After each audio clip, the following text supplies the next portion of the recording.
are 1 year away from the final Jubilee, or entering Whoa. the year that the Essenes called the end of the age of man. So you'll see Josh Peck and Ken Johnson actually talk about that a lot, how 2025 is the end of the age of man, whatever that may mean. All right, sweet. This is a perfect transition.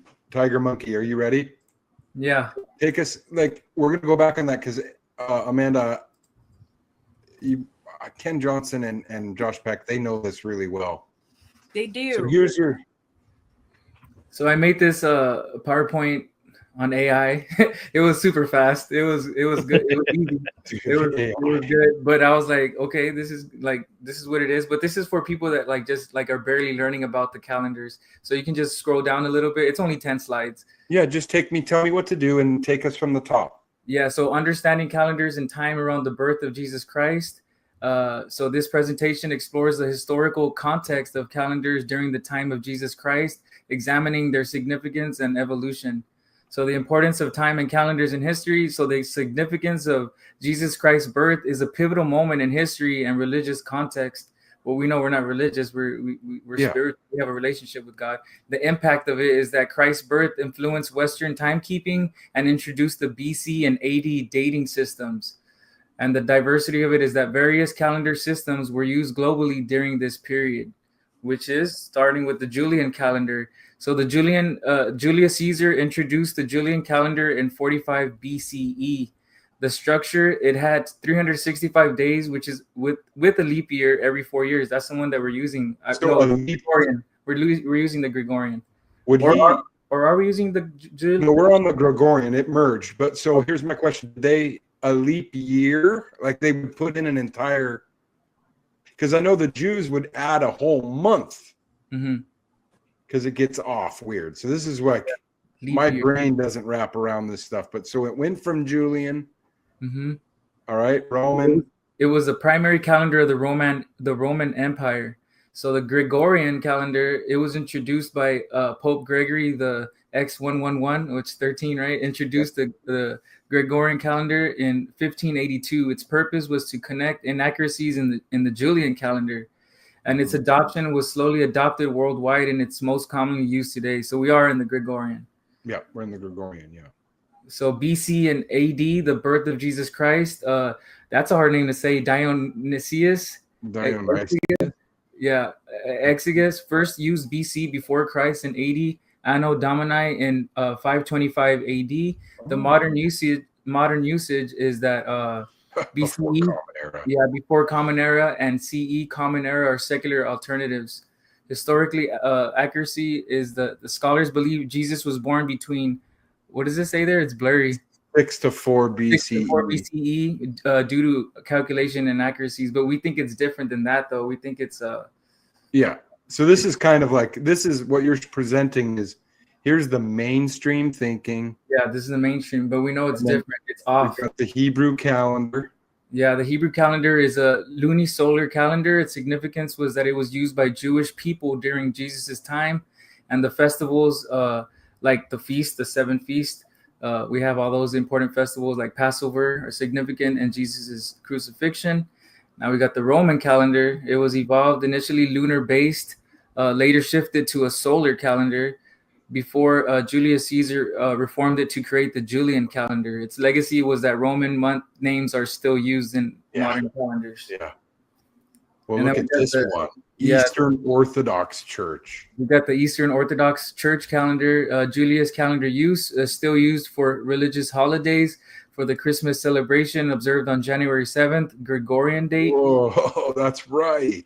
And the tradition divergence caused by different calendar systems. So like Russia, they celebrate Christmas differently. Yeah. In a different place. You got all these different religious and cultural calendars.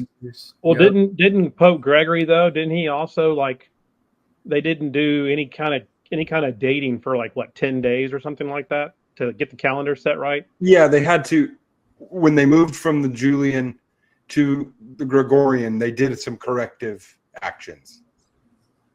Right here. So, and that's where April Fool's Day comes from as well. Oh. When they were switching from the Julian to the Gregorian, they would mock people who were still using the Julian calendar because the year used to begin on April 1st. So the people who were still keeping the old calendar, they would be like, "Oh, April Fools," kind of. Well, no whatever. way. In, like, Well, I mean, Greek. yeah, because it would. That's when God said the first of the year was. He would call it the first of the year, and that's when then Jesus was crucified 14 days later, in that first Yeah. month. So Yeah, there's a that's whole why you look at, thing behind that too. Sorry. because when you look at the calendar, you look at the Gregorian calendar, you have September, October, November, December, which September is set for 7, Right. October for 8, No for 9, and 10 for Deca. So they're telling you, you know, even in the names where we're at. Oh, Repo Man's here. Maybe he can come help us out. Hey, here, dude, if you're here, here's the invite. Because I know this is complicated. We need all kinds of like help. I am not an expert. No, and what Tiger Monkey's doing here for us. Hey, Reaper, if you want to jump on, that's the link. He's showing us. Jump in, Mike. Yeah, Mike. Jump What in. we're doing is kind of the base, like here's how it is. There's all these different ones, and here's the progression. And then there's the Hebrews. There's Hebrew. 5 minutes, he says. Cool, perfect. We're going to go over this, and we'll get to the point where we need you. So the Hebrew one is interesting because that's where we see like the 2,000 year thing, right? That's where we're like in what year 1,900 and whatever, almost close to the end. So. And the Roman thing, the Orthodox, different religions. We've got countries, all these people. Here's the Dead Sea Scroll. So it's a good picture you got here. You got this from Ken Johnson. Yeah, and that's cool how Watch Woman 717 had that. So the Dead Sea Scroll date is Kislev, however you say it, 35949. That's the Dead Sea Scroll date. Now it's the 4th. Okay. Right. Yeah. Because the picture was taken yesterday, I assume. Let's go back to Ken Johnson. Look at, there's the 4th. There it is. The updated version. That's the live version. And then the Heshvan Pharisee date is 195785. That's what the Jews use, I believe, also as well.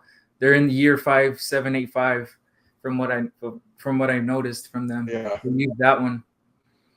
So I've always I know there's a guy Hamrick. I'm not like I don't agree with everything Hamrick does, but he's a good researcher. And I know I've seen other videos. This number is actually right because Ryan and maybe Repo Man has some good information on this. Isn't there like full on proof that in the Talmud and what the Jews did for the Hebrew number, they took out? That's